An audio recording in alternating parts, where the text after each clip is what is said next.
The Carolina Panthers go into an important offseason after pulling off what many, unlike myself, thought would just be another year that would just net us a good draft pick. But since we are now division champions and we are going for the repeat, there are other ambitions that this team is looking forward to. But many of you question whether or not we have the right guys in our receiver room, particularly one player that is a homegrown player.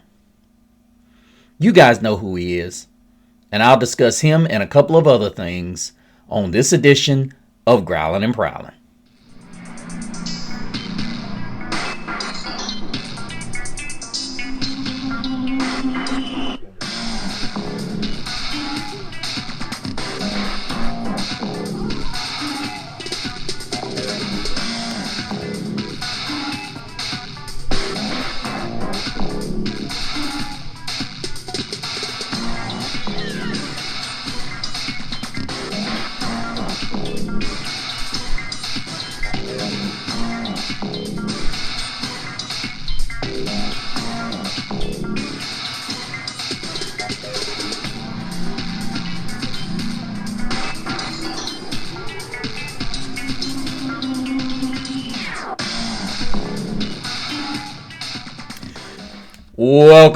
Welcome back, Growlers. Thank you guys so much for joining us on this cold edition of Growlin' and Prowlin'. Of course, you're growling with the one and only Mr. CeeLo, and I hope you guys are all bundled up. It's a little bit chilly here in the studio, but I'm not complaining. But guys, before we get started, I want to give a huge growl out to the man that made it all possible outside of the Almighty Father, my earthly father, whose birthday is today. God bless him. And while I'm working, he's going to be out getting his eat on at his favorite place. Yeah.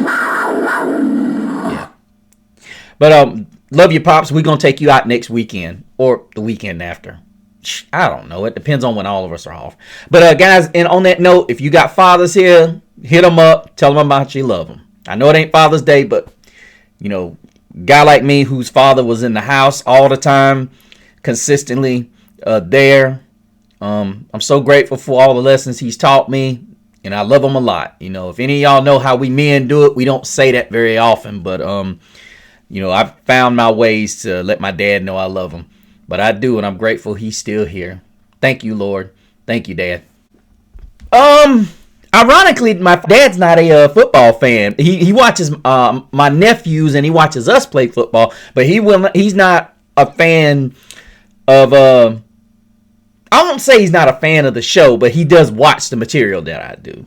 But that's what parents do. They check you out and so on and so forth. And for that, I'm grateful. Once again, happy birthday to him. But guys, let me go ahead and let y'all know. We getting there. I need y'all to share this show if y'all like what y'all see. But we got a lot of work to do.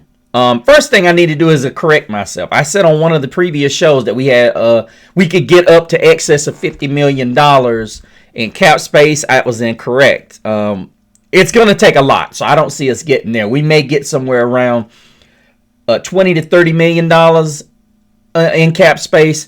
But guys, as I said, we are not in a good position to do what we think we need to do. So all of these reports that we're going to go out and take guys like Jordan Tyson in the first round, or wide receiver out of Arizona, just in case some of you don't know. Guys, we really don't need another wide receiver.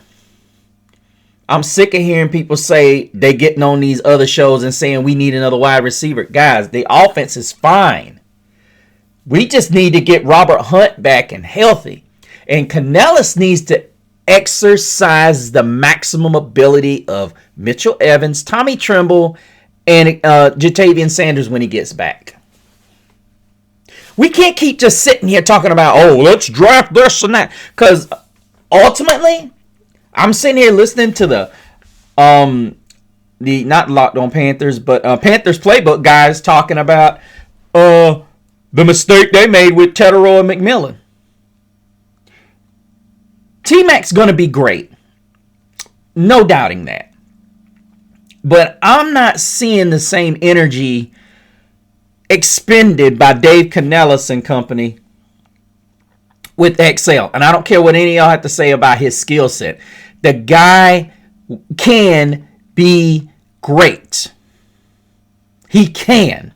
Look, the numbers for this season went down for this reason and this reason only. Whether it was something between Bryce, whether it was something between Canellis or Brad Idzik didn't see something, whatever the case may be, I looked at something that was rather interesting, you guys. Now, granted, Leggett had only 6 carries all last season. But he only had 1 carry all season this year. And look, I love the fact that Joe Horn is that other gadget dude. But realistically, there is no such thing as having too many guys on your roster that you don't know what to do with. Because now let me explain what I mean when I say it's not a bad thing to have to, because where that great mind as a OC comes into play is you have to find out what it is you can do with them. And I'm not talking about special teams. I'm looking at Jimmy Horn, and I look at what he did in his rookie season. Okay, look. Don't talk about that play. The ball was slightly behind him. We're not going to sit here and put that on Jimmy Horn, okay? Not over here. We're not doing that over here. You want to do that elsewhere, please, but don't do that here. We're not doing that over here, ladies and gentlemen. We are not. Okay, Jimmy Horn had 15 total targets all year, 11 catches, 108 yards, and one that could have arguably been a touchdown had Bryce put the right touch on it or released it a little bit, probably about a half a second sooner. He would have been able to keep it in bounds. 8 carries on the year, 69 yards. Listen, until Canellis, and look, come close. Dave Canellis, take your vacation, get your ass back here. Figure out gadget plays for XL, Jimmy Horn. And let me throw another extra thing in there. Matt Rule used Tommy Tremble on a tight end reverse. It's never a bad thing. It's never a bad thing to have a lot of options. You just got to learn to maximize them. Okay? XL's not the problem in a lot of ways. And like I said, I've got a little montage playing in the background I want you guys to be watching. And I know a lot of y'all are going to say, oh, well, we can't see it all. Well, guess what? Like I said before, I'll put a couple of these up, black and white them out for you. And truthfully, guys, like I said, XL's not the problem in a lot of this. Now, granted, there's a lot of mental lapses he has. I get that. I get all that. Realistically, some of that's on Canellis. Usage, you guys. And I know a lot of y'all gonna say, well, there's guys that don't catch but one ball a game that get that. The one thing that I wished we would have been able to do was keep Adam Thielen around. Heck, I still say go out and get him and ask him to be a coach. I get it, he lives in Minnesota. I sure do. Would have loved for him to stay in Charlotte last year. A lot of people are going to say, no. You need that veteran presence.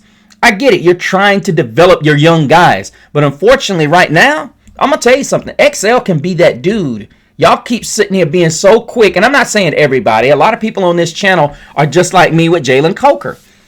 I see potential. And let me make this very clear for some of y'all. I did not want Xavier Legette, okay?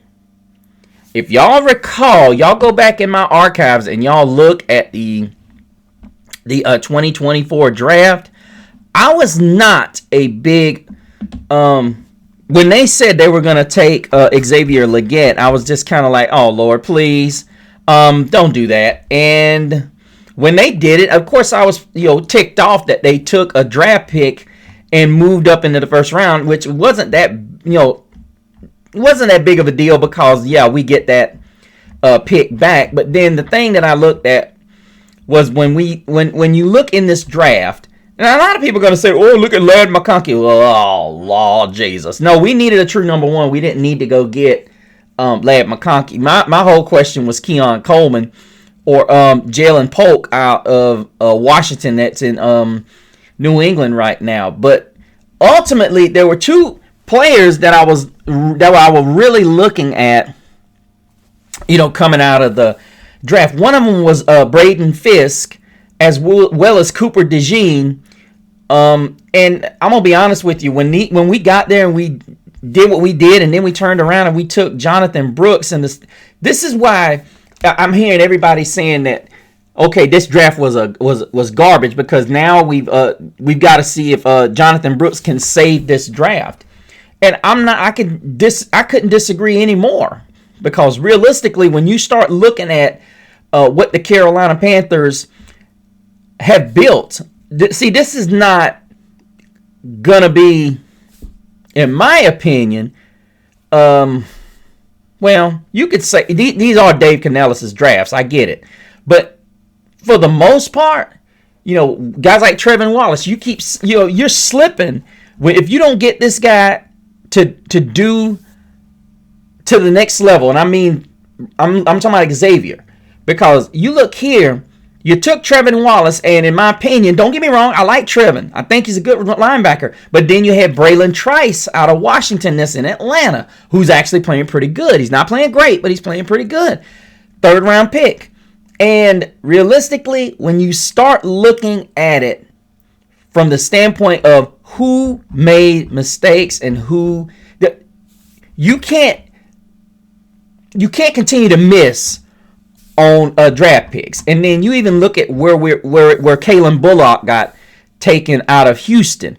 He's a Pro Bowler, 3rd round, USC. And when you make those failures, that's not good. You cannot be failing. Not just, I mean, I get it. People are going to say 3rd rounders are not supposed to be Pro Bowlers. Well, it depends on how well you coach them up and how well you work with them, or what kind of system you got them in. I get it. I totally understand your point. But Excel has not been utilized correctly. I'm hearing all kinds of wins, that just all kinds of clickbait saying we're going to take the kid out of ASU. And guys, there are some bigger wide receivers. We don't need another game breaker. I don't care what anybody says. The first thing we got to be able to do is just got to be able to go down the field. Bryce has got to be comfortable going down the field. You got two big guys. Bryce has got to be comfortable enough when he sees safety help shading one way, just let her rip.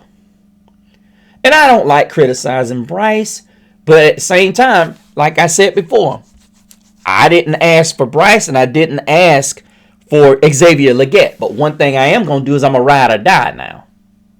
Because we have way too much invested. I've seen what these two guys can do. Back to XL. Now that I've gone on my little rant. If you're going to sit here and you're going to raise the stakes and say, one player is this, one player is that, you have to keep it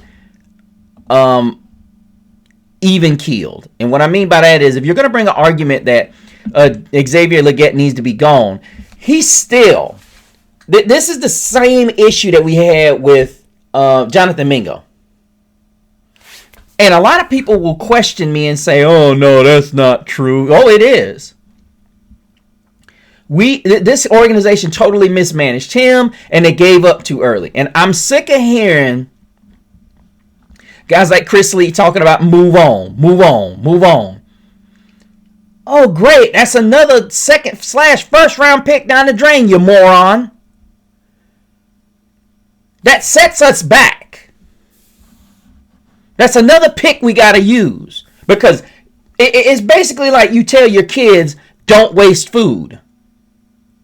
What do you think we've been doing? I mean, when you get towards I would say the 4th and 5th round, if you can find a gym which we had in TJ Tampa, and then we took Ja'Tavion Sanders, which I will always love Ja'Tavion Sanders because the team picked him. He's shown some things. That's another guy that needs to be utilized. I'm hearing they need to find another tight end. You guys have no patience, but that's another story. I've already dealt with that to a little bit. But what's really just really pissing me off with a lot of the fan base around here and a lot of the daggum individuals around here on the newscast, you're talking about getting rid of another kid that we had in the first round. He's really a second rounder, but a first rounder. Look, you're sitting here talking about we don't have 5 years. Look, we found what we can in Jalen Coker. Scoring points ain't the problem, you knuckleheads. Somebody out there help me. Is scoring points the problem? I mean, you sit there on these platforms and you say, oh, we finished in the middle of the road stopping the run. Turk Wharton plays. We give up 40 yards more running the ball than we do when he doesn't play. I think we just figured something out, ladies and gentlemen. Turk Wharton needs to have his butt on the bench on first and second down, and Bobby Brown needs to be playing a bulk of those snaps, don't you think? Here we are sitting here talking about, oh, what Xavier Legette's not doing.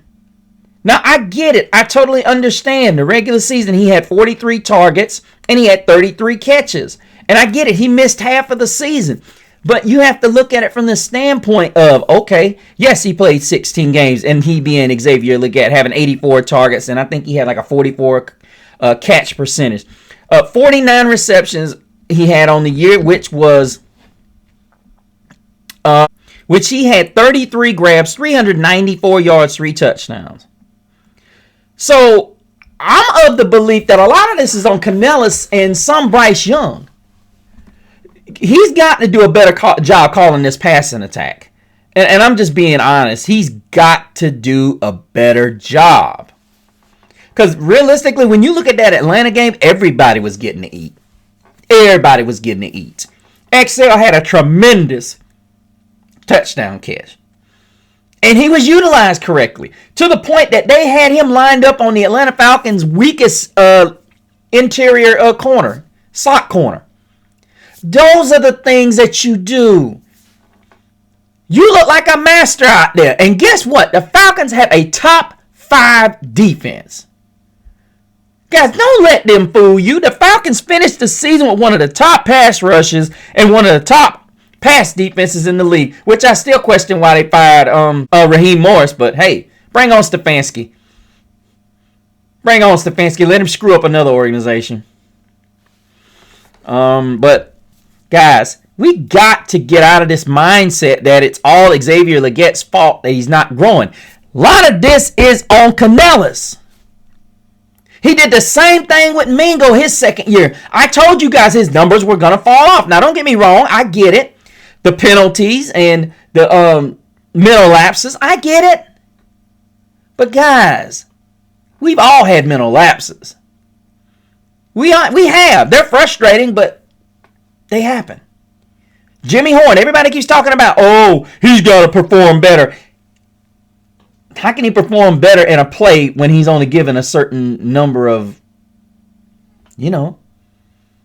parts?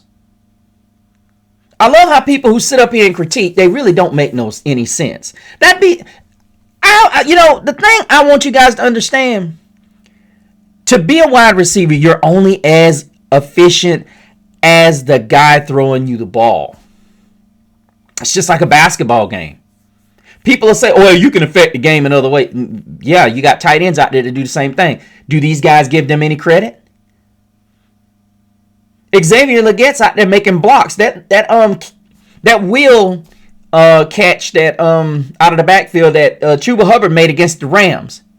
XL and Tommy Tremble were blocking for him. Made that beautiful little alleyway for Chuba to go through. Stupid. Bet y'all didn't see that, did you? Dumb shit. Dumb shit. Any of y'all can sit there and say, well, we don't pay him to block. And that's the thing I have a problem with, you guys. You're not guaranteed to have a guy that's going to come in and give you everything blocking.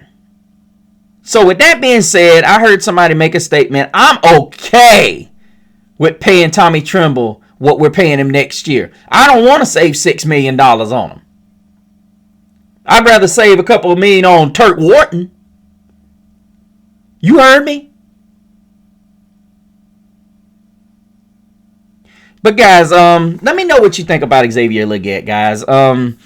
Some of you are going to come on here and you're going to spill your rules about, 2 years he ain't showed us anything. Look, a lot of it has to do with Canellis not using him. I'm just going to put it out there. Just look behind you. I'm going to put a lot of this a lot of these shots where y'all can watch them. And realistically, guys, this ain't fair to him. And I know what y'all going to say. The NFL ain't fair. Yeah. We know. But realistically, guys, we need to be fair to ourselves. We don't need to get rid of a guy that we could get the most out of until we decide we want to part ways with him. Okay? You still got 3 more years if you exercise his 5th year option. I'm just saying, you guys. We ain't got many more opportunities with guys like Derek Brown. Same thing with Taylor Moton. And we may have to be realistic and go get us a tackle with that pick. Maybe. But make sure you leave your comments down below. Guys, if you hit that thumbs up and subscribe, make sure you leave me your name and where you're from. Also, make sure you hit that bell notification so you can get all my shows and my reels when they drop. Finally, make sure you go over to my Facebook at Growlin' and Prowlin' so you can keep up with all of the things Carolina Panthers during the offseason, as well as joining the group so you can fellowship with other Carolina Panther fans on the go. Finally, make sure you go over to my Instagram at Mr. CeeLo so you can contact me and be in contact with me and keep up with all the things I will be into during the offseason. But until the next time, don't forget to leave your mark while prowling the airwaves and growling out. Keep pounding.